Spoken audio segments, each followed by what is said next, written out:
So, ihr Lieben, wir sind inzwischen hier in Nürnberg bei der Fidustrans angekommen. Abgeladen ist soweit. Das heißt, es ist jetzt auch, ja, wie man sieht, spät am Abend, also sehr spät am Abend. Wir haben es jetzt irgendwie kurz vor 22 Uhr, glaube ich. Ich werde jetzt einmal noch meinen Trailer abstellen. Das heißt, da hinten hier in den Hallen von der Fidustrans, da kann ich den jetzt einmal parken. Ja, wir machen einen Trailertausch. Es wird so sein, dass ich hier einen Trailer von Fidustrans übernehme. Und mit dem geht es dann weiter auf die Reise Richtung Spanien. Warum, wieso, weshalb, das erzähle ich euch dann gleich.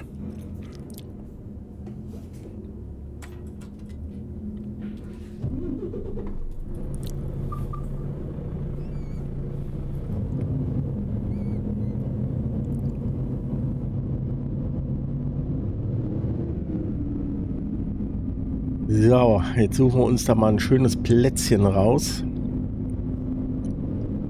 Da sieht es doch einigermaßen gut aus.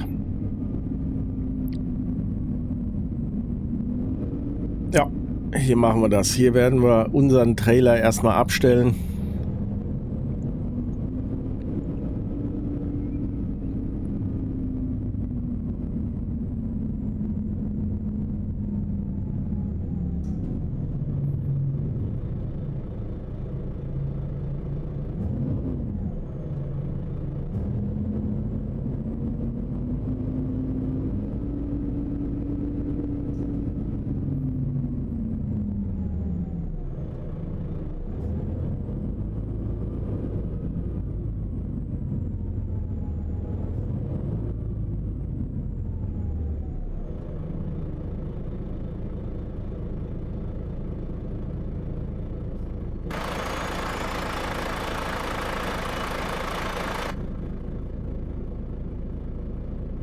Noch einmal gerade.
So, wunderbar. Ich glaube, so können wir stehen bleiben. Das heißt, ich werde jetzt einmal absatteln. Das mache ich dann draußen. Logischerweise draußen. Und dann geht das morgen weiter auf der Tour. Wie gesagt, mit dem anderen Trailer von der Fidustrans. Warum, wieso, weshalb, das erzähle ich euch dann, wenn es Mittwoch ist. Und wenn wir dann auf der Tour sind, dann gibt es da weitere Details zu. Also, bis gleich. Oder beziehungsweise bis morgen. Logistik neu gedacht. Die Eppler Group Deutschland liefert die Antworten von morgen. Stark vernetzt im Euvica-Verbund, unaufhaltsam im Flow. Ganz klar, wir bewegen Europa.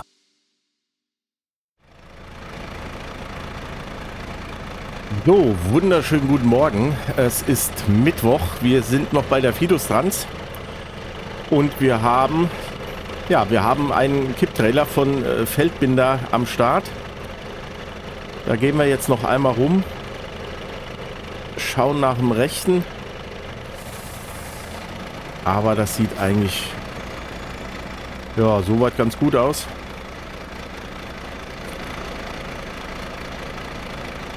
Da ist alles zu, das passt alles. Lichtanlage funktioniert.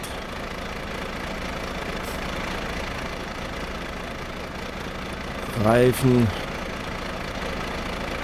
Das sieht auch soweit gut aus.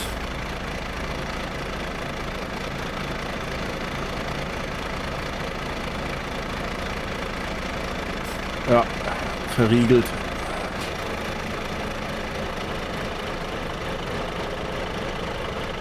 Anschlüsse passt auch. Alles soweit gemacht. Dann gucken wir uns das Ganze von vorne noch einmal an.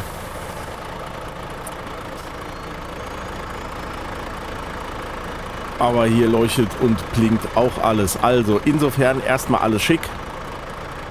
Dann gehen wir jetzt in den LKW und dann geht es auch direkt los auf die Tour.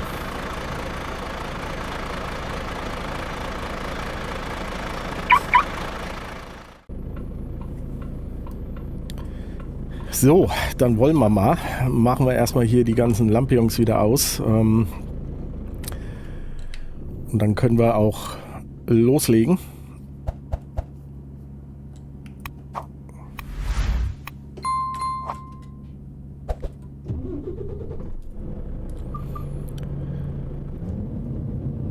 Und dann können wir uns auf die Tour Richtung Madrid begeben. Ja, warum ist das entstanden oder warum ist Madrid entstanden? Relativ einfach. Ich bin ja gestern hier angekommen, habe abgeladen, hatte aber unterwegs schon die Information bekommen, ob ich nicht kurzfristig einspringen könnte, weil bei der Fidustrans ein Fahrer krank geworden ist. Viele sind im Urlaub und ja, die Touren jetzt nicht so wirklich gut besetzt werden konnten und auch gerade hier die Richtung Spanien hin. Ich sage, gut, kein Thema, mache ich gerne.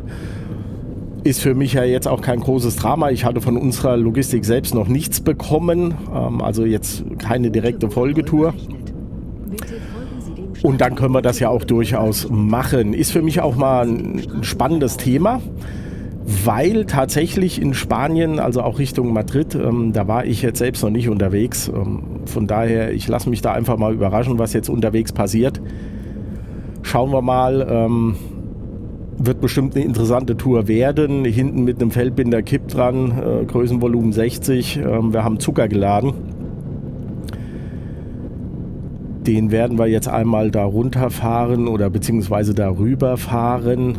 Und dann geht es auf der Rücktour, soweit ich die Dispo verstanden habe. Wenn ich das richtig mitgenommen habe, werden wir auf der Rückfahrt Milchpulver wieder mitnehmen, was wir dann hier nach Nürnberg liefern und bringen. Ja, lassen wir uns mal überraschen. Wird bestimmt eine interessante Reise werden. Und mal schauen, was unterwegs so alles passiert.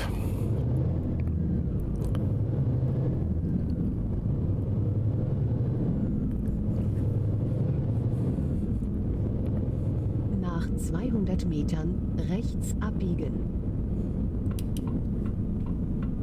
Jetzt rechts abbiegen. Na, perfekt.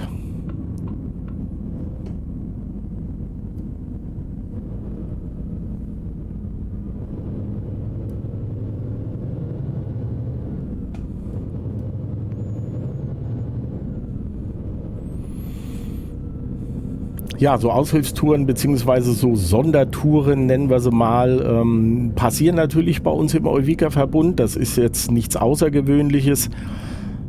Das kann schon mal vorkommen und genau so unterstützen wir uns dann halt auch gegenseitig. Der eine fragt beim anderen ab oder die Dispo ruft dann selbst mal an. Je nachdem, wie wir in der Region sind oder wie wir auch an den entsprechenden Standorten sind, kann man sich ja auch gegenseitig da mal unterstützen, sofern das natürlich jeweils immer in den Tourenplan passt. Bei mir war das jetzt so und insofern ist das halt auch kein Thema. Tatsächlich für mich jetzt auch mal außergewöhnlich hinsichtlich des Trailers. Mit so einem Kipp bin ich natürlich auch relativ selten unterwegs. Also eigentlich sind es ja eher Kühler, die wir fahren. Für die Freshness bin ich ja eigentlich in der Hauptsache unterwegs. Für die Factory dann doch eher seltener, also für die Epler Factory eher seltener. Da haben wir so Trailer natürlich auch im Einsatz. Das fahren dann eher unsere Stammfahrer und die Kollegen oder Kolleginnen. Aber dass ich mit so einem mal unterwegs bin, ja, ist für mich jetzt auch mal einfach eine schöne und neue Erfahrung oder mal was anderes, eine Abwechslung.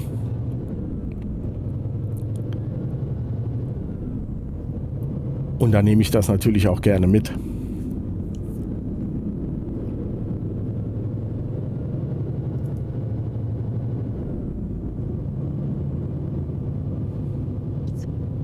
Dann rechts abbiegen.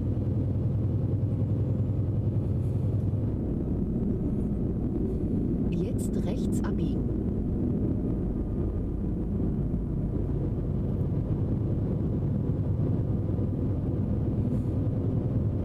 Aha. Hier drüben bleiben können. Alles klar.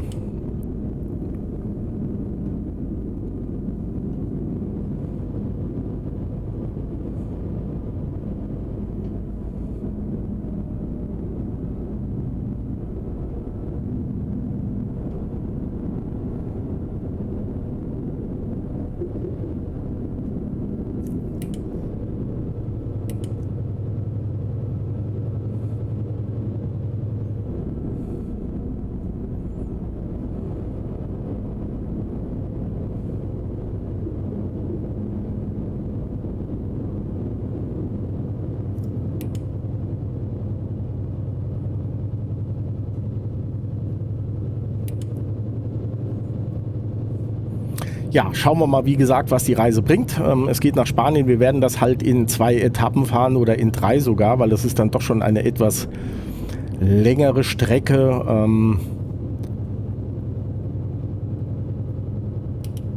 Und das fahren wir definitiv halt nicht in einem durch. Also erstens passt das allein von den Kilometern her nicht, als auch von den Rechts abbiegen. Fahrzeiten passt das überhaupt nicht. Deswegen werden wir da mit Sicherheit einen Mehrteiler draus machen. Wir fahren jetzt erstmal Richtung Frankreich rüber, beziehungsweise Luxemburg, und dann wird es da unterwegs auch auf irgendeinem der Parkplätze einen Halt geben, wenn ja, die Fahrzeit dann auch entsprechend um ist, ich meine Tageskilometer erreicht habe, und dann werden wir das in Etappen machen, was jetzt glaube ich auch erstmal nicht verkehrt ist.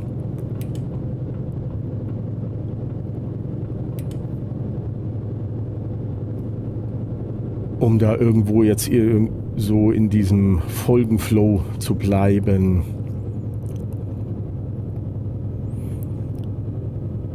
Ja, an der Stelle auch gleich zu Anfang wieder einen herzlichen Gruß an all meine Kollegen im Euvica-Verbund und Kolleginnen. Alle seien recht herzlich gegrüßt. Das gilt auch für meine Abonnenten auf meinem Kanal. Ich habe gesehen, da tut sich mittlerweile einiges. Also vielen, vielen Dank dafür, dass ihr mir hier folgt und ja, dass ihr mir auch ein Like gebt und diese Folgen euch anschaut. Ich versuche da natürlich immer so das Ganze so spannend wie möglich zu halten oder auch so interessant wie möglich zu halten, wobei Spannung, ja, der Spannungsbogen hier im ETS ist natürlich schon ob der Grafik hier und ob dem, was wir machen, begrenzt.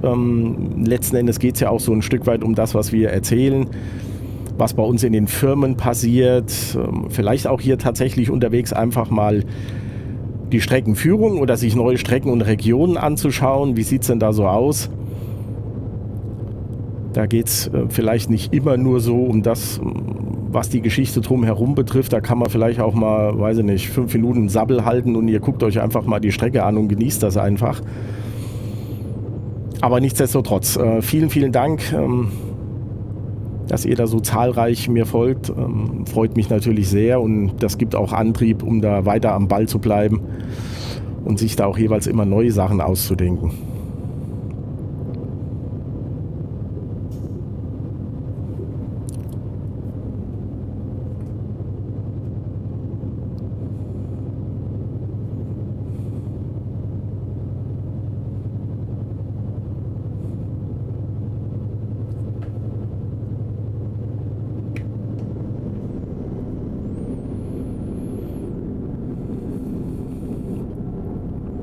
Ja, firmenmäßig gibt es jetzt erstmal soweit nichts großartig Neues.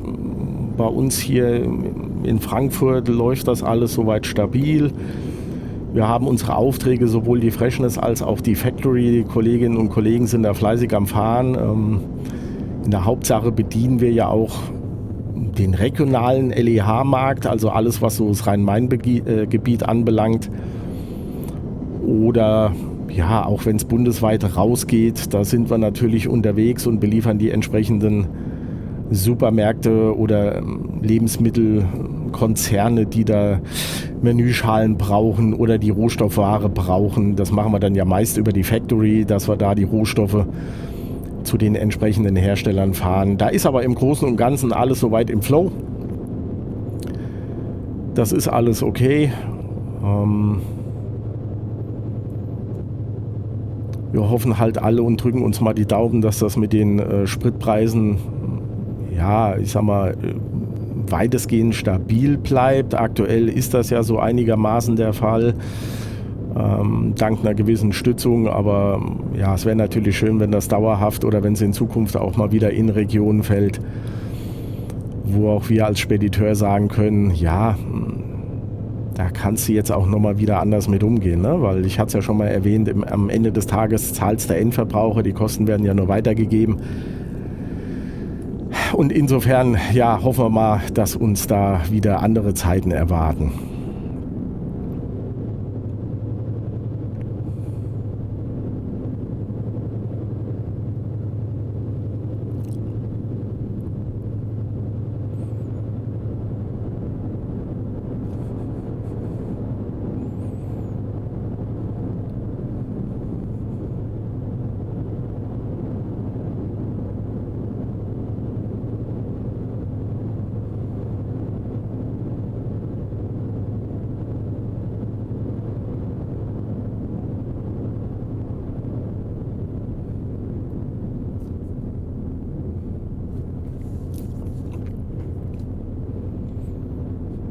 Ansonsten, ich weiß gar nicht, vielleicht, weil wir gerade so beim Thema Sprit waren, betrifft euch ja privat mit Sicherheit genauso. Ich weiß nicht, wie seht ihr das?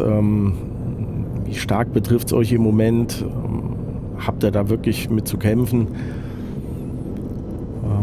Oder wie erlebt ihr das Phänomen so an den Tankstellen, da mit dieser ominösen, wir stellen um 12 Uhr um? Also bei uns ist eigentlich eher so das Phänomen so kurz vor 12 tatsächlich so, dann fahren sie alle wie bekloppt wegen, keine Ahnung, 4, 5 Cent Unterschied. Da ist echt eine Schlange bei uns vor den Tankstellen, das ist unfassbar.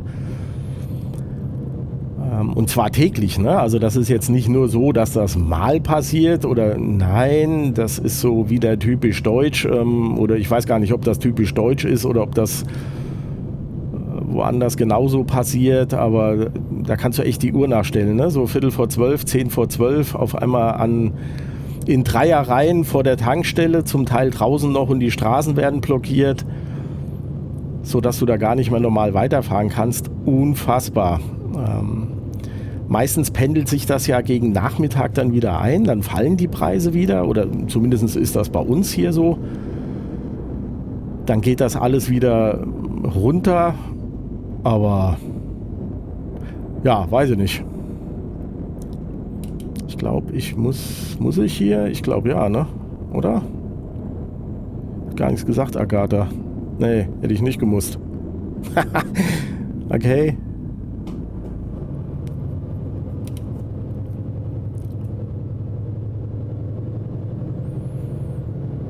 Oh, das ist auch so nervig, ne? Da guckst du da drauf, weil ja, sie reagiert halt relativ selten und du weißt auch gar nicht, wann reagiert sie denn jetzt. Ja, falsch abgebogen, egal, fahren wir halt einmal um Pudding.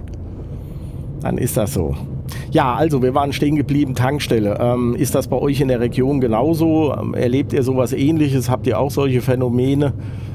Das würde mich echt mal interessieren oder ob wir da irgendwo so, glaube ich aber nicht. Also da sind wir kein Einzelfall. Das ist mit Sicherheit überall so. Total faszinierend.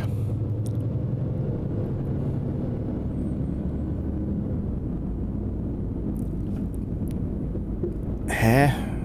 Wie jetzt? Nee, hier rum.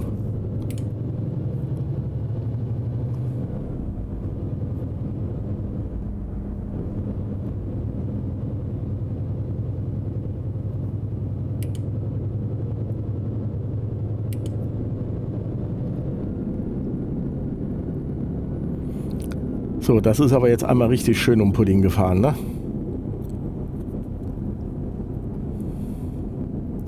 Egal.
So, dann sind wir jetzt hoffentlich wieder auf der richtigen Bahn, aber ich glaube, ich gehe mal stark davon aus, ja.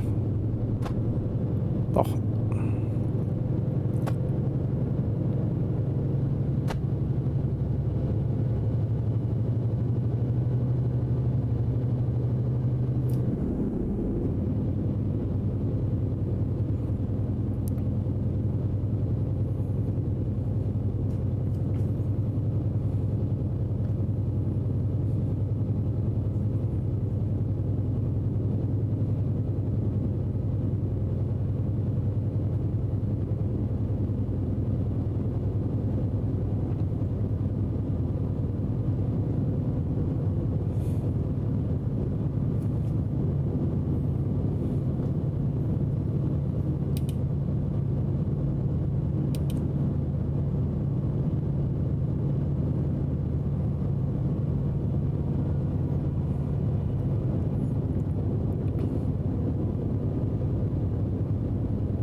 So, und du?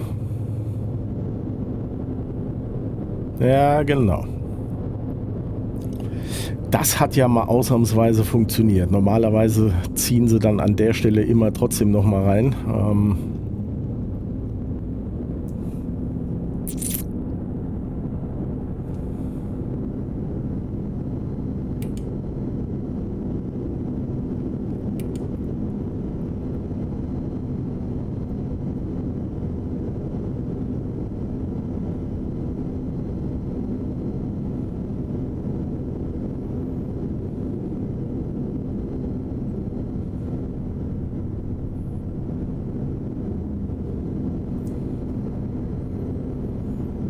So, und wir bewegen uns so langsam in die Richtung von Michael, also von der ITL.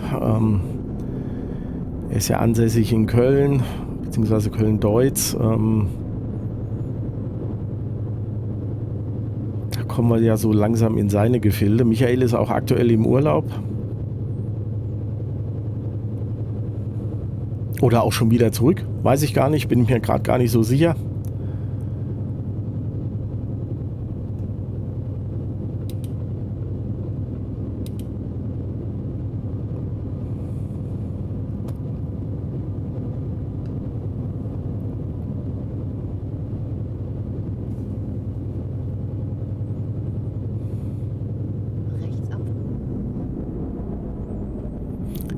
abfahren hieß das. Ich bringe den Satz nochmal zu Ende. Rechts abfahren.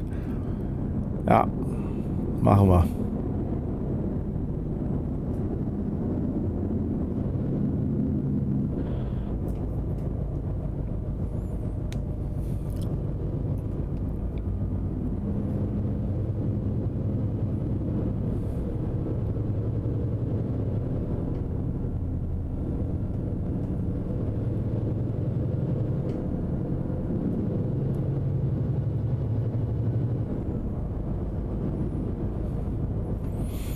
Ja, das ist das, was ich meine. Das ist so ein bisschen nervig mit diesen abgehackten. Also entweder kommt gar nichts oder es kommt abgehackt. Naja, und gut, das vorhin, das war eigene Blödheit, weil Navi nicht richtig gelesen, dass ich da einmal da um Pudding gefahren bin. Das war tatsächlich einfach eigene Blödheit.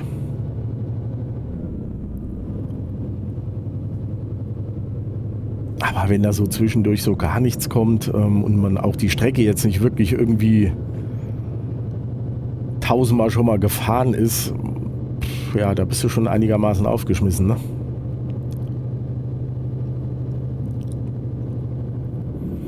Vor der Kurve überholen, das ist auch total sinnvoll.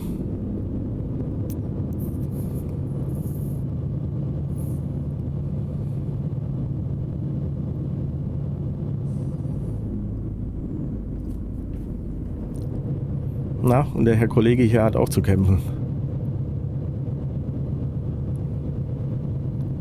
Kann ich total nachvollziehen. Das merkt man auch hier bei dem Trailer hier hinten bei dem Kipp. Also da ist schon Bums dahinter, ne? Da ist ein bisschen was an Gewicht.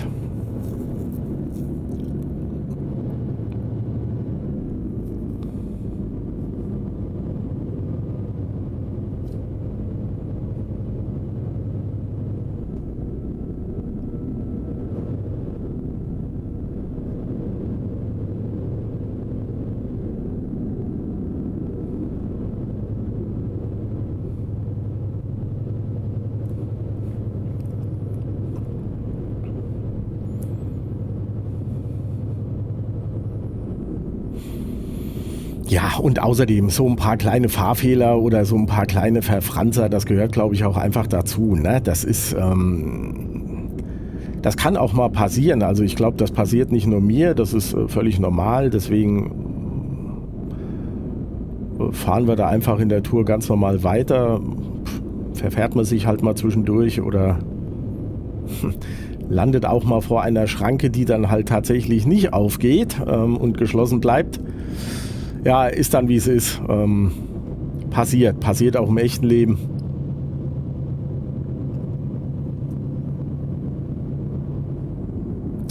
Ja, willkommen in Frankreich.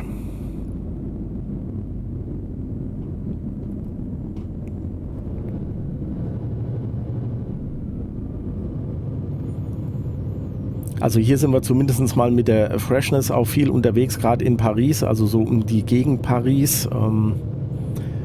Da fahren wir jeweils immer zum Großmarkt, holen da Frischware, die wir dann bei uns im LEH verteilen. Insofern ist Frankreich durchaus ein Streckengebiet oder ein Tourengebiet, wo wir fahren. Also das ist jetzt nichts Ungewöhnliches. Aber ich hatte es ja eingangs erwähnt, die Tour jetzt hier rüber nach Spanien, also auch für mich Premiere, absolute Premiere, finde ich gut. Mal was anderes.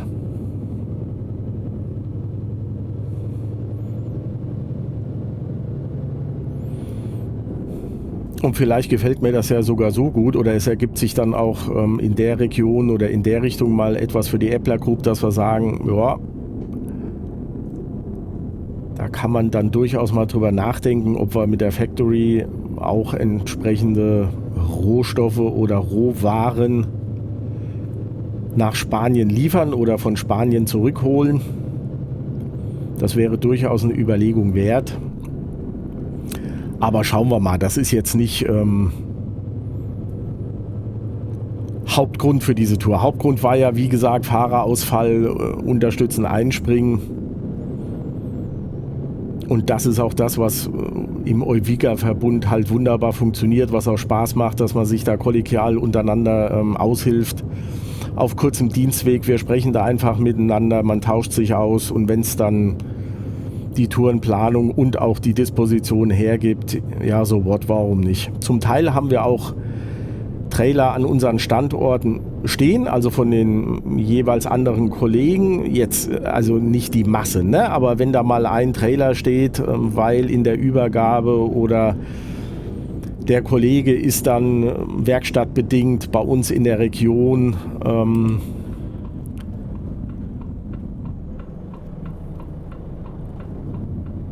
und fragt an, ob wir mal die Tour zu Ende fahren, also mit seinem Trailer dann die Tour da zu Ende fahren, dann ist das natürlich überhaupt gar kein Thema, ne? Das machen wir und das machen wir auch gegenseitig und untereinander. Das ist natürlich das, was auch so diesen Verbund spannend macht, was uns, glaube ich, gegenseitig so ein bisschen auszeichnet. Und das macht natürlich wahnsinnig Spaß, ne?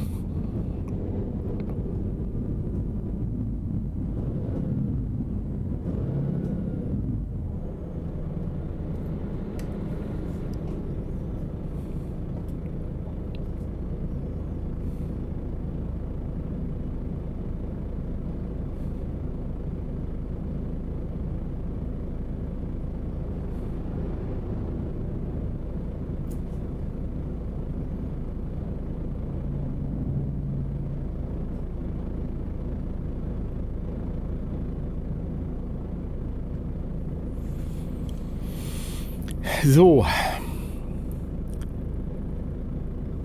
Warten vor der Ampel. Nee. Geht weiter. Zu früh gefreut.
Jetzt links fahren.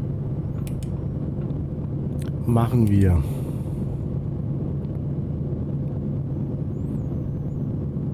Grobe Richtung ist Straßburg, das passt. Da werden wir auch in der Nähe, wie gesagt, einen Parkplatz suchen, beziehungsweise auf den Parkplatz fahren.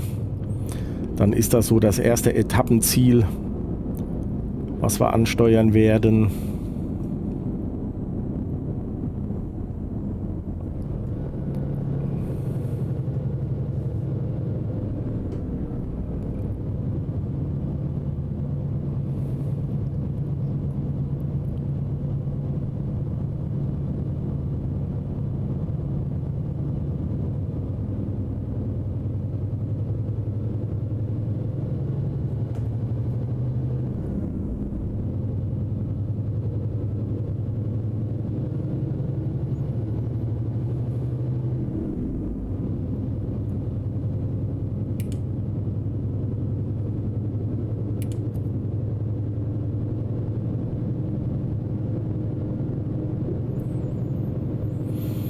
So, und zwischendurch habt ihr wahrscheinlich diese kleinen Ruckler oder diese Bildschirmblitze gesehen. Das liegt einfach daran, dass mein Tracking-Set,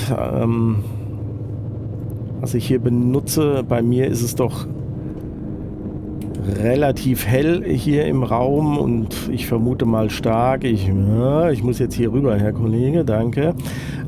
Ich vermute mal stark, dass das dann die Auslöser waren, deswegen habe ich jetzt einfach erstmal das Ganze ausgeschaltet, zumindest so lange, bis ich es wieder brauche. Das waren jetzt einfach diese kurzen Blitze, die es da zwischendurch mal gegeben hat oder diese Aussetzer. Weil es dann hier im Raum doch heller ist, als die Infrarottechnik da verarbeiten kann.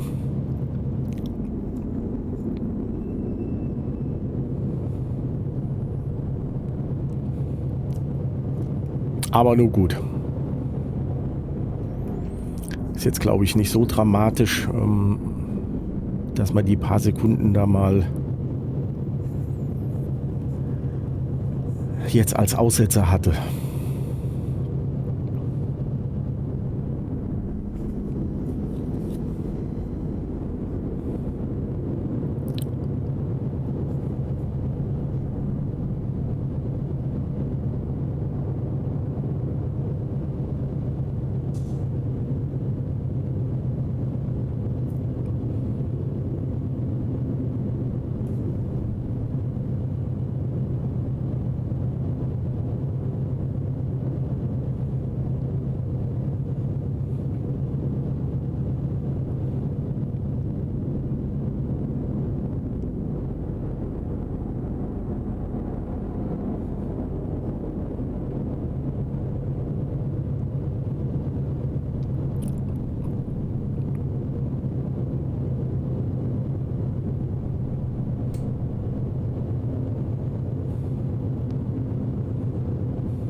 So, wenn mich mein Gefühl jetzt nicht täuscht, dann taucht da oben am Navi schon der Parkplatz auf, den wir gleich ansteuern werden, wo wir unseren ersten Zwischenstopp machen. Ja, so ist das auch. Das heißt, ich werde jetzt hier dann einmal zum Parken fahren, werde dort meine Pause machen und dann geht's in einer weiteren Folge weiter. Wir werden das natürlich zu Ende fahren. Also ich werde auch das mit euch gemeinsam zu Ende fahren, die gesamte Strecke und die gesamte Tour. Ob wir die Rückfahrt dann nach Nürnberg nochmal machen, das muss ich mir noch überlegen. Also ob wir dann diese gleiche Strecke nochmal zurückfahren, das weiß ich noch nicht. Aber wir werden auf jeden Fall bis zum Ende, bis zur Ablieferung, das werden wir definitiv machen. Da werde ich euch mitnehmen. Jetzt fahren wir erstmal hier raus. Es geht zum Parken und dann, ja, dann schauen wir einfach mal.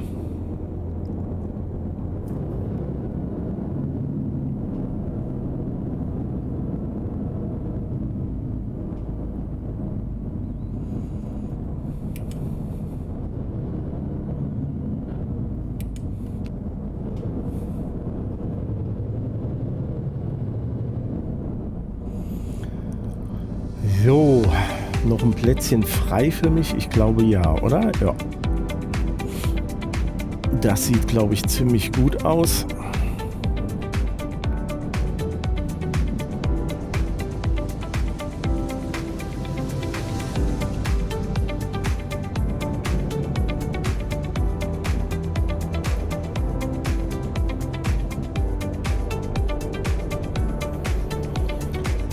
So, hier werden wir stehen bleiben. Ich mache, wie gesagt, meine Pause. Vielen, vielen Dank, dass ihr mir auf der ersten Etappe gefolgt seid.